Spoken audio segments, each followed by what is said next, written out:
بسم اللہ الرحمن الرحیم۔ السلام علیکم ناظرین کرام، سب لوگوں نے جنرل باجوہ کو معاف ہی کر دیا، لیکن عمران خان معاف کرنے کے لیے تیار نہیں ہے۔ کل تک تو وہ ان کے گیت آتے تھے، لیکن اب وہ اپنی ہر ناکامی کا ذمہ دار جنرل قمر سعید باجوہ کو قرار دیتے ہیں۔ اب انہوں نے کہا ہے کہ قمر سعید باجوہ نے شہباز شریف کو بچایا، فرد جرم عائد ہو رہی تھی لیکن انہوں نے ان کو بچا لیا۔ مطلب ان کا یہ کہنے کا کہ حکومت تبدیل نہ ہوتی تو ہم ان کو ٹھکانے لگا کے چھوڑتے میاں شہباز شریف۔ اس موضوع پر ہم آپ کے ساتھ تفصیل سے گفتگو کریں گے۔ قبل اس کے ہم آگے بڑھیں، آپ سے استدعا ہے کہ آپ میرا یوٹیوب چینل نواز رضا کے ساتھ اب تک اگر آپ نے سبسکرائب نہیں کیا تو براہ کرم فوری طور پر سبسکرائب کریں، اور اب آپ کے ساتھ شیئر کریں، اور آئیکن کا وہ بٹن دبانا نہ بھولیے کہ جب ہم ویڈیو لوڈ کریں تو سب سے پہلے آپ کو اطلاع ملے۔ آپ کو معلوم ہے کہ خان صاحب کو جب حملہ ہوا وزیر آباد میں، اس کے بعد وہ گوشہ نشین ہو گئے زمان پارک میں، کو کم از کم 4-5 ماہ تو ہو گئے۔ تو انہوں نے وہاں پر اپنی ایک سسٹم لگا لیا ہے، جس طرح قوم سے خطاب کرنا ہوتا ہے اس طریقے وہ خطاب کرتے ہیں، اور پھر وہ ان کی براہ راست تقریر چل رہی ہوتی ہے۔ پھر اس تقریر میں جو ان کے جی میں آتا ہے وہ کہہ دیتے ہیں۔ بڑے بڑے لیڈروں کو، بڑے بڑے جرنیلوں کو، نہ جانے کس کس کو وہ کہتے ہیں۔ تو اب تو ان کی لائیو تقاریر پر پابندی لگائد کر دی گئی ہے۔ پیمرا نے ایک حکم جاری کیا ہے کہ کوئی ٹی وی چینل براہ راست ان کی تقریر لائیو ٹیلی کاسٹ نہیں کرے گا۔ اگر ٹیلی کاسٹ کرے گا تو پھر میوزک سے جو میوزک ہے اس کو سامنا کرنا پڑے گا اسے۔ ہی ول فیس دا میوزک، یعنی پھر وہ بند بھی کیا جا سکتا ہے۔ عمران خان صاحب باہر آنے نہیں چاہتے، انہوں نے مورچہ زن ہو گئے ہیں، ایک بہادر لیڈر کی طرح وہ باہر نہیں آنا چاہتے، مورچہ زن ہو گئے ہیں زمان پارک میں۔ وہ چاہتے ہیں کہ زمان پارک کے اندر رہ کر ہی وہ ٹیلی کمیونیکیشن اور سیٹلائٹ کے ذریعے جو کچھ پیغام الیکٹرانک میڈیا تک لوگوں تک جا سکتا ہے وہاں سے کریں۔ تو انہوں نے ویڈیو لنک کے ذریعے عدالت میں بھی حاضری کے لیے درخواست مانگی ہے۔ چیف جسٹس کو ایک خط لکھا ہے کہ مجھے عدالت طلب کر لی ہے، تو میں عدالت میں میری سیکورٹی کا خدشہ ہے، لہذا مجھے ویڈیو پر ہی میرا بیان لے لیا جائے۔ قانون کس بات کی اجازت نہیں دیتا۔ یہی وجہ ہے کہ ان کی کسی بات کو ابھی تک اس طرح کی بات کو پذیرائی نہیں ملی۔ ہاں، البتہ تھوک کے بعد ان کو ضمانتیں ملی ہیں، گرفتاری کا حکم جاری ہوتا ہے، ادھر ادھر سے ضمانت بھی آ جاتی ہے۔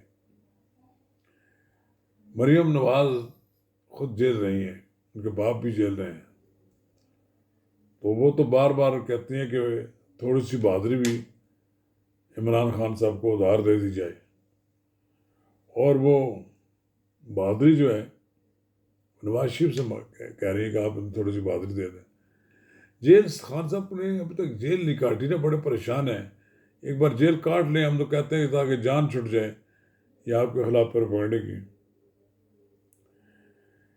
اب عمران خان صاحب کے بارے میں یہ کہا جاتا ہے کہ وہ گرفتاری سے بچنے کے لیے اپنے گھر سے باہر نہیں آ رہے، اور وہ ان کو یہ بھی کسی نے باور کرا دیا کہ آپ پر کوئی فارن کی ایجنسی حملہ کرائے گی، اس لیے آپ باہر نہ آئیں۔ وہ اپنے آپ کو اس حد تک سیو رکھنا چاہتے ہیں کہ ان کی تمام تر سرگرمیاں جو ہیں وہ اپنے گھر تک محدود، اور وہیں سے وہ روزانہ بیانات بھی جاری کرتے رہیں، اور جن لوگوں سے ملاقات کرنی ہے ان کو طلب کر لیں اور ان کو ہدایات جاری کر دیں۔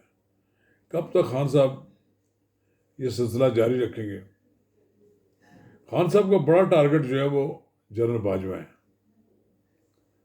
ہم بھی سمجھتے ہیں کہ جنرل باجوہ نے پاکستان کی آئین کے ساتھ جو کھلواڑ کیا، یا پاکستان کی سیاسی جماعتوں کو جس طرح انہوں نے رگیدا، اور بالخصوص مسلم لیگ نون ان کی جو ٹارگٹ بنی رہی، انہوں نے شہباز شریف کے راستے میں رکاوٹ نہ بن کر کسی حد تک تو اپنے وہ ان گناہوں پر پردہ دھونے کی کوشش تو کی، لیکن بہرحال عمران خان ان پہ دھار کھائے بیٹھے ہیں۔ عمران خان سمجھتے ہیں کہ یہی شخص ہے جس نے میری حکومت کو تختہ الٹوایا ہے، میری حکومت کو ختم کرایا ہے۔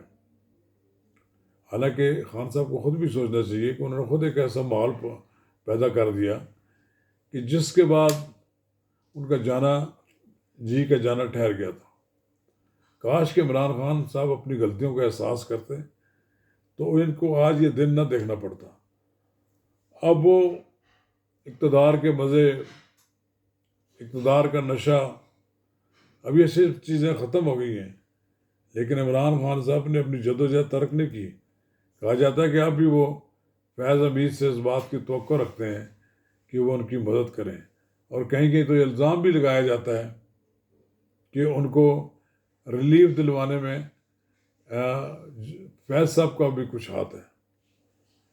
یہ تو پوزیشن وہ واضح کر سکتے ہیں۔ بڑا دلچسپ واقعہ ہوا ہے، نیب کے چیئرمین نے استعفیٰ دیا ہے، تو ان کے بعد ایک ریٹائرڈ فوجی لیفٹیننٹ جنرل نذیر احمد کو مقرر کر دیا گیا نیب کے چیئرمین۔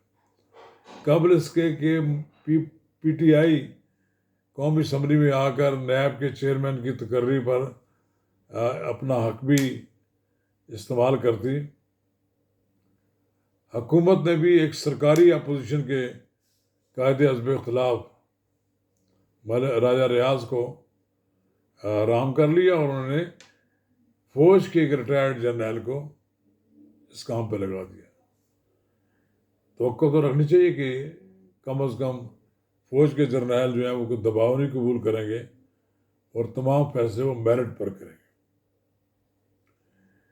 ایک میسج ہے، ایک بڑا لوگوں کو پیغام دیا جا رہا ہے کہ شاید پاکستان میں اکنامک ایمرجنسی لگ رہی ہے، اور وہ شیخ رشید احمد صاحب بھی ایک پروپیگنڈا کر رہے ہیں کہ یہ حکومت ناکام ہو گئی ہے، یہ حکومت کچھ نہیں ڈیلیور کر سکی، نہ جانے ان کے پاس کیا کیا باتیں ہیں۔ لیکن میرا اپنا ایک اندازہ ہے کہ عمران خان صاحب بہت سی چیزیں پروپیگنڈے کے لیے بھی استعمال کرتے ہیں۔ اب ان کے پروپیگنڈے میں کتنا وزن ہے، یہ تو اس بارے میں صرف عوام ہی بتا سکیں گے۔ ابھی وہ پروپیگنڈا تو یہ ہے کہ جی عمران خان صاحب کو لینڈ سلائڈ وکٹری ہوگی، لیکن جو صاحب نظر لوگ ہیں وہ یہ سمجھتے ہیں کہ عمران خان کو لینڈ سلائڈ وکٹری نہیں ہوگی، انہیں بڑا ٹف کمپٹیشن کا سامنا کرنا پڑے گا۔ لیکن اس سے قبل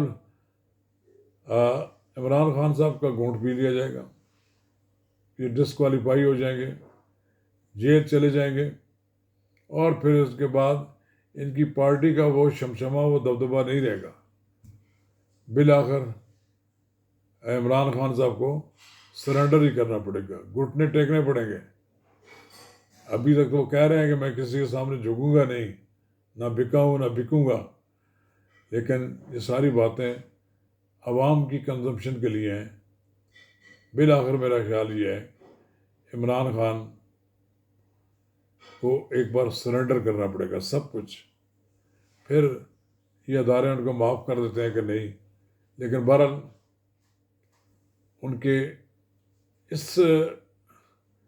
ان کے خلاف جو کارروائی ہو رہی ہے اس سے کوئی انکار نہیں کر سکتا، یہ ہو کر رہے گا، اور خان صاحب اسی ڈر کی وجہ سے گھر سے باہر نہیں نکل رہے، کہیں دھر لیے جائیں گے۔ شکریہ۔